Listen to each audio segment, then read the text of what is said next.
वैनगंगा नदी के बड़े पुल के नीचे मिला एक युवक का शव। 12 मार्च से लापता था मृतक चंद्रेश कुमार मात्रे। शहर के राजेश मेडिकल स्टोर्स में ऑपरेटिंग का काम करता था मृतक चंद्रेश।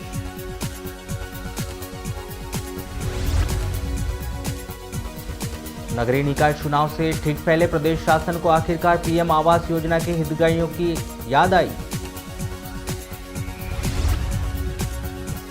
प्रदेश शासन के द्वारा शहर के 1321 हितग्राहियों के खाते में 10 करोड़ 43 लाख रुपए आवंटित किए गए, जो जल्द ही हितग्राहियों के खाते में जमा किए जाएंगे।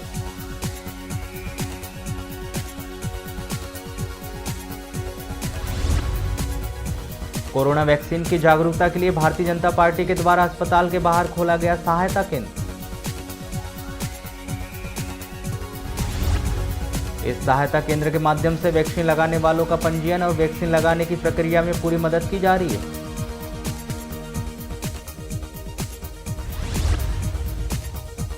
धार्मिक भावनाओं को ठेस पहुंचाने के मामले में सिया वक्फ बोर्ड के पूर्व चेयरमैन वसीम रिजवी पर प्रकरण दर्ज कराने की मांग की गई।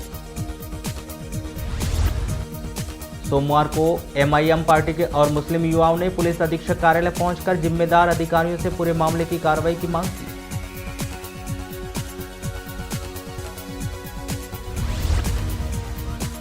बैंकों के निजीकरण के विरोध में कर्मचारियों के द्वारा की गई राष्ट्रव्यापी हड़ताल, जताया गया विरोध।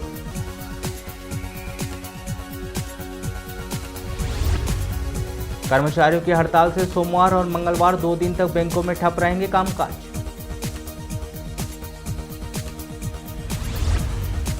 अखिल भारतीय आशा कार्यकर्ता महासंघ के द्वारा एक बार फिर मानदेय बढ़ाए जाने की मांग को लेकर प्रदेश शासन के नाम जिला प्रशासन को सौंपा ज्ञापन।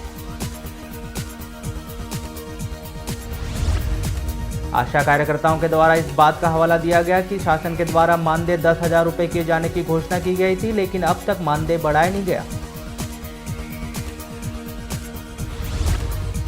लांजी तहसील के भानेगांव पटवारी को निलंबित किए जाने के कलेक्टर दीपक आर्य ने दिए आदेश।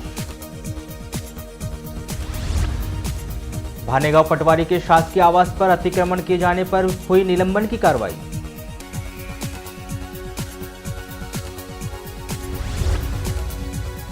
कलेक्टर दीपक आर्य ने जिले के भीतर गणवेश वितरण नहीं किए जाने पर व्यक्त की नाराजगी। शासकीय स्कूलों का शिक्षण सत्र बीत जाने के बाद भी 3 लाख छात्रों को नहीं मिली गणवेश। आजीविका मिशन जिला परियोजना प्रबंधक और सर्व शिक्षा अभियान के परियोजना समन्वयक को दिए जल्द गणवेश वितरण करने के आदेश। नगर पालिका बालाघाट में 2 सीएमओ के बीच चल रही वर्चस्व की लड़ाई। वर्तमान सीएमओ सतीश मटसेनिया का हुआ 6 मार्च को रायसेन स्थानांतरण, अब तक नहीं हुए रिलीव। पूर्व सीएमओ दिनेश वाघमारे अपने स्थानांतरण के विरुद्ध न्यायालय से लेकर आए हैं स्टे। मंगलवार को एक बार फिर होनी है हाईकोर्ट जबलपुर में सुनवाई, उसके बाद तय हो सकता है बालाघाट नगर पालिका का सीएमओ आखिर कौन रहेगा। पुलिस आरक्षक से मारपीट के आरोप के आरोपी को वारासिनी पुलिस के द्वारा गर्रा चौक में किया गया गिरफ्तार।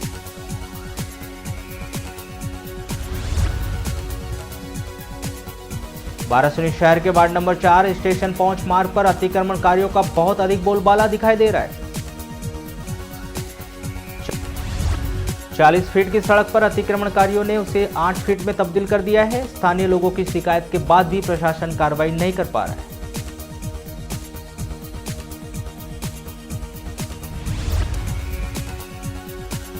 बैंकों के निजीकरण का विरोध वारासिनी तहसील मुख्यालय में भी दिखाई दिया।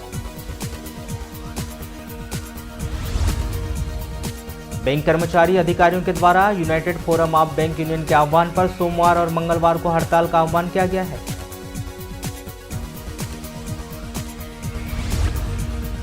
केंद्र सरकार के द्वारा संचालित एसपी सिटी योजना के अंतर्गत 3 स्कूलों के 60 छात्रों को भरवेली मॉल का भ्रमण करवाया गया।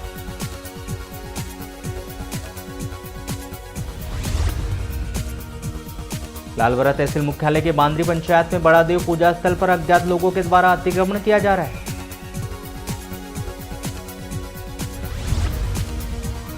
पूजा स्थल पर अतिक्रमण किए जाने की जानकारी मिलते ही जनपद पंचायत लालबर्रा अध्यक्ष ने स्थल का निरीक्षण किया और इस बात की जानकारी तहसील अधिकारियों को दी। लालबरा के शांतिनगर में मोटरसाइकिल चोरी के 3 आरोपी को पुलिस के द्वारा सीसीटीवी फुटेज के आधार पर 24 घंटे में किया गिरफ्तार।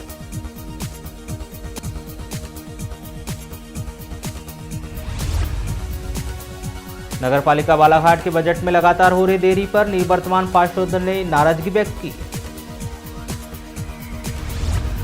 निवर्तमान पार्षदों ने आरोप लगाया कि प्रशासकीय बजट होने के बावजूद भी देरी क्यों की जा रही है, यह समझ से परे है।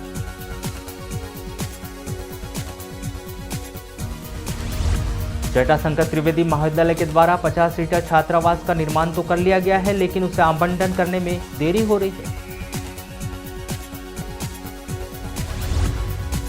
महाविद्यालय की कार्यप्रणाली के अनुसार लग रहा है कि वर्तमान शिक्षण सत्र में छात्रों को इस छात्रावास का लाभ नहीं मिल पाएगा।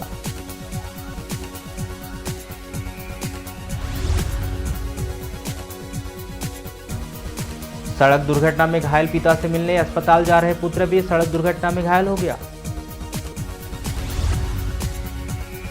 चांगोटोला थाना के अंतर्गत टीकाखारी निवासी सोमलाल परती परसवाड़ा थाने के अंतर्गत डोंगरिया के पास सड़क दुर्घटना में घायल हो गए थे। पिता के एक्सीडेंट होने की जानकारी मिलते ही पुत्र विनोद परते परसवाड़ा अस्पताल जा रहा था। इस दौरान उनका भी एक्सीडेंट हो गया।